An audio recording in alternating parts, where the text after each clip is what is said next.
신장식의 뉴스 아이킥 3부 들어가 봅니다. 앞서 1, 2부에서는요. 외교 전문가 그리고 일본 현지의 목소리로 한일 정상회담 평가해 봤습니다. 이번에는 의전 전문가의 눈으로 평가해 보겠습니다. 탁현민 전 청와대 의전비서관 스튜디오에 나와 계십니다. 안녕하세요. 네, 안녕하세요. 네.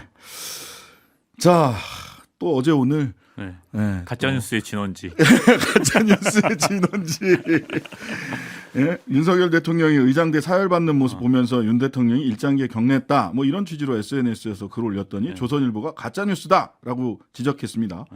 뭘 지적했는데 뭘 가짜뉴스로 평가받은 건지. 오늘 좀 생각을 해봤어요. 내가 뭐라고 말했었지? 근데 생각해 보니까 이거였거든요. 애국가 올릴 때 가슴에 이번에도 손 안 댔다. 그 다음에 일장기에 경례했다. 네. 이거 크게는 그 두 가지인데 네네. 손 안 올렸잖아요. 그리고 일장기에 경례했잖아요. 예. 그러니까 이 가짜 뉴스라는 게 무슨 의미일까? 예. 저로서는 상당히 좀 난해한 말이고 이제 뭐 미루어 짐작컨대 네. 이제 아마 그런 해명이 나왔잖아요. 애국가 부분은 따로 해명을 안 했던 것 같고 네, 해명이 없었어요. 일장기에 경례를 한 건 기시다 총리도 태극기에 경례를 했다. 두 개의 국기가 있고 네. 둘이 같이 각각 두 개의 국기에 동시에 경례한 거다. 그렇죠. 제가 그렇지 않다고 한 적이 없어요. 그러니까 윤석열 대통령이 일장기를 향해 경례했던 건 대통령실에 해명하고도 부합하는 얘기예요. 네. 기시다 총리가 태극기에 경례하지 않았다고 말한 적도 없고. 그러니까 뭐 그걸 굳이 가짜 뉴스라고 이야기를 어떻게 할 수 있지라는 생각이 저는 여전히 좀 들고. 네. 또 하나는 양국이 합의를 해서 태극기와 일장기를 교차해서 서로 인사하자. 같이 인사를 했다. 근데 그렇게 안 했잖아요. 맞아요. 태극기의 인사 우리 대통령이 먼저 했잖아요. 예를 표할 때는 네. 기시다 총리는 가만히 서 있었잖아요. 있던데요. 예. 그리고 나서 같이 한 거죠. 예. 그러니까 이거는 양국이 합의하지 않은 내용이 그 안에 포함되어 있는 거잖아요. 그렇게 합의했다고는 좀 보기 어려우니까. 그렇게 한 적이 없어요. 일본이 전례상 다 털어도. 네. 그러니까 도대체 뭐가 가짜 뉴스라는 거지? 이런 생각이 저는 계속 들죠. 그러니까 정리를 해보면 자 애국가가 애국가 때 경례하지 않은 거, 가슴에 손을 얹지 않은 것은 사실이다. 여기에 대해서는 대통령실도 별도의 반박이 없다. 두 번째, 기시다 윤석열 두 정상이 인사를 했을 때 인사를 한 번은 했다, 같이. 근데 태극기에 대해서는 윤석열 대통령은 인사를 예를 가슴에 손을 표했지만 얹고 예를 표했지만 기시다 총리는 예를 표하지 않았다. 그렇죠. 그게 일이 순서상 진행되는 순서만 봐도 먼저 윤석열 대통령이 들어와서 태극기를 향해서 경례를 했고 기시다 총리는 서 있었고 맞아요, 서 있었어요. 그 다음에 둘이 같이 뭐 저는 그 화면상으로는 뭐 이렇게 저렇게 왜곡될 수 있지만 어쨌든 둘이 같이 인사를 한 건 맞죠. 둘이 같이 인사는 했어요. 그리고 분명히 대통령실에서는 기시다 총리는 태극기에 윤석열 대통령이 일장기에 경례를 예의를 표한 거다 이렇게 그렇죠. 해명을 하고 있잖아요. 네네. 그럼 일장기에 경례한 거 아니에요. 그렇네요. 이를테면 제가 기시다 총리는 경례를 안 했는데 윤석열 대통령만 일장기에 했다 이렇게 얘기한 것도 아니고 뭔가 하여튼간에 그냥 못마땅한 것 같은데 뭐 그냥 못마땅한 거는 뭐 인정하겠습니다. 뭐 저희 어머니도 제가 못마땅할 때가 많은데 뭐 얼마나 못마땅한 게 많이 있겠어요. 자, 그런데 이제 또 주요한 얘기죠. 과거를 쫙 살펴보셨나 봐요. 국민의힘 안병길 의원이 2022년 1월 문재인 전 대통령의 이집트 순방 당시 사진을 공개하면서 이때 문 전 대통령도 이집트 국기에 고개를 숙였는데 그럼 그것도 의전 사고고 외교 참사냐. 촌스럽고 철진한 반일파리 선동 딱하고 추하다 이렇게 얘기를 하셨어요. 아니 뭐 그 딱 그런 모션이 보여요. 저는 그 얘기 듣는 순간 제가 갖고 있던 어떤 일말의 어떤 기대감이 사라졌어요. 이분들이 정말 모르는구나. 그리고 나서 저한테 외교적 외교 행사나 의전 행사를 자문해 준 사람들이 여전히 현직에 있는데 어떻게 이런 걸 모를 수가 있지?라는 생각이 들었어요. 이것을 설명해 드리면 대통령이 타국 국기에 예의를 표할 때는 딱 하나의 그 특별한 경우가 있어요. 어떤 의장대를 사열할 때 의장대 대열이 있잖아요. 네네. 그래서 대열의 중간에 국기가 들어간단 말이에요. 네.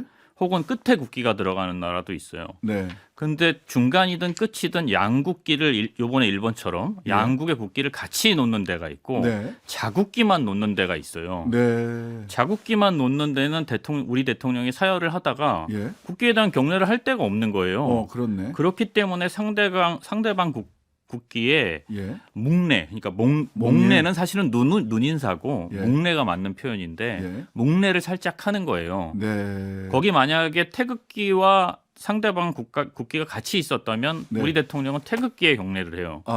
그리고 상대방 정상은 상대방 국기에 경례를 하고 그게 우리가 갖고 있는 의전 프로토콜이에요.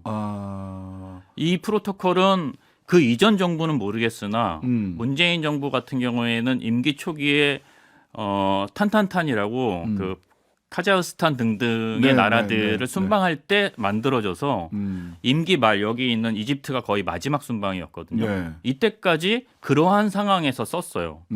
그런 예가 아마 헝가리 같은 경우가 그런 예가 있을 거고 네. 독일 같은 경우가 그런 예가 있을 거고 그래서 전 세계가 다 그렇진 않은데 네. 우리나라는 의장대 중간에 양국기를 같이 놔요. 예. 그렇지만 얼마 전에 윤석열 대통령이 갔다 온 UAE 같은 경우도 네. UAE 깃발만 놔요. 그런 데는 대통령 경례할 데가 없는 거예요. 그렇죠. 예, 그렇기 때문에 상대방 국가의 깃발에 짧게 묵례를 하는 거예요. 그게 프로토콜이고 그거는 제가 정한 게 아니에요. 외교부에서 정한 거고. 외교부에서. 네, 그걸 여태까지 문재인 정부 5년 동안 사용을 했어요. 근데 어떻게 그걸 이렇게 모를 수가 있죠? 예, 뭐 이게 철지난 반일파리 선동 딱하고 추한 일이 아니라 의전 프로토콜대로 한 것이다. 외교부에서 정한. 물론 저희의 의견도 있었어요. 그러니까 예. 뭐 예를 들어 이제 애국가 같은 경우에 네. 지금 윤석열 대통령 계속 손을 올렸다 내렸다 뭐 언제 올릴지 모르고 뭐 이런 상황이잖아요. 네. 근데 문재인 대통령도 손을 올리지 않은 경우가 있어요. 네. 그건 어느 경우냐면 의장대를 바라보고 사열대에 섰을 때 애국가가 연주되잖아요. 네. 연주될 때 시선에 태극기가 정면에 없을 경우에 왜냐하면 건물에 따라서 어떤 나라는 뒤에 있기도 하고 어떤 나라는 양쪽 측면에 있기도 하거든요. 네. 그래서 정면에 걸리지 않을 때는 부동 자세로 그냥 애국가를 들어요. 스페인 시청 방문 때가 그랬고 또 아마 카자흐스탄도 그랬을 거예요. 네. 그러니까 그런 경우가 많지는 않은데 그런 경우가 간혹 있어요. 네. 그래서 그때 당시에 저희 의전팀, 외교부 의전장실 등등이 모여서 이런 경우에는 어떻게 할 것이냐를 정해서 그 이후로 그런 상황이 되면 그렇게 했던 거죠. 네. 근데 이제 어제 일본 같은 경우는 양국기가 다 같이 있었잖아요. 그랬죠. 근데 안 올렸단 말이에요. 예.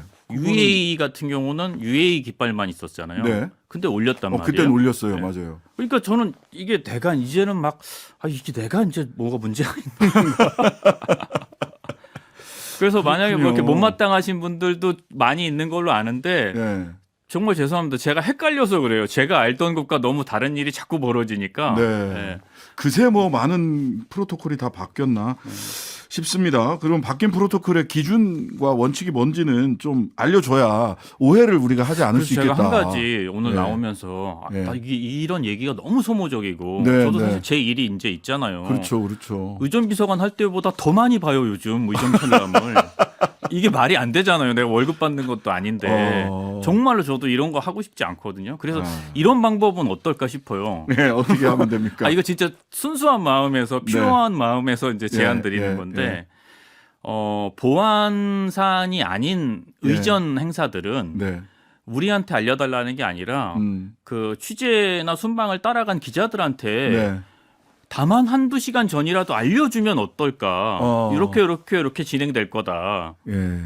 그러면은 만약에 저같이 삐딱한 사람들이 보고 그런 거 틀렸다고 아니다. 해도 이건 의도가 있었던 걸로 기자들이 이해하고 기사를 쓸 거 아니에요. 네.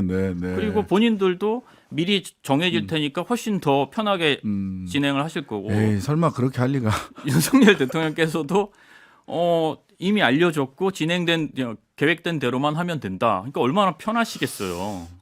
계획된 대로 저는 대통령이 하셨는지에 대해서 조금 최근에 또 해군사관학교에서 열중시험을 안 하셔가지고 근데 그거는 미리 해군사관학교에서 준비를 했는지 열중시험을 대통령이 안 하니까 바로 지휘관이 국군의 날 행사 때 부대 열중시험을 안 했잖아요. 네. 그걸 가지고 저 같은 사람들이 또 뭐라고 했잖아요. 네. 제가 알기로는 저도 국방부 분들이랑 일을 많이 했지만 네네. 부대 열중시험을 대통령이 안 해도 된다라고 얘기했던 사람은 한 명도 없었어요. 아니 그거는 말이 안 돼요. 네. 군대 갔다 온 사람은 다 알잖아. 명령이 개통이 네. 있는데. 근데 어쨌든 현직 대통령이 그렇게 안 했고 안 해도 되는 것처럼 설명을 했기 때문에 이번에도 안 한 건가요? 이번에도 안 한 거고 다음번에도 안 하겠죠. 그러니 국방부에서는 이제 플랜 B가 플랜 A가 된 거죠. 대통령이 경례를 받고 나면 그 다음에 사회자 혹은 제병지휘관이 부대 열중시험을 해버리자 이렇게 결정이 된 거고 새로운 형식이 만들어진 거겠죠. 그럼 이제 앞으로 뭐 연대장님, 대대장님들도 이제 부대 열중시험 안 하시나? 밑에 이제 제병지휘관이 알아서 하다 그러면 그게 넓게 보면 사실은 그 명령 체계를 흔드는 일인데. 그러니까요. 그건 명령 체계잖아요. 뭐 제가 어쩌겠습니까? 그럼 어쨌든 간에 의전 사고가 반복되고 있는데 전에도 한번 여쭤봤던 것 같긴 한데 다른 방송에서였나? 이게 이 의전 비서관도 뭐 그만두고 주변에서 외교부 의전장이나 내지는 대통령실의 의전 비서관들이 잘못하는 건지 아니면 대통령이 뭔가 여전히 이제 1년이나 됐기 때문에 익숙해질 때도 됐는데 뭐 그런 것인지. 참 저는 하여튼 그때도 말씀드렸지만 이게 의전비서관이나 외교부 의전장 정도가 그렇게 하라고 얘기할 수가 없는 사안이에요. 오늘은 뭐 날이 맑으니 가슴에 손을 대십시오. 그렇죠. 오늘은 뭐 구름이 많으니 가슴에 손을 안 대셔도 됩니다. 이렇게 얘기할 수 없잖아요. 그렇죠. 그건 정해진 원칙이 있는 거고 있을 거고. 네네. 근데 그거를 대통령이 전혀 이해할 수 없는 상황에 이해할 수 없는 행동을 하시는 것은 대통령이 하는 거죠.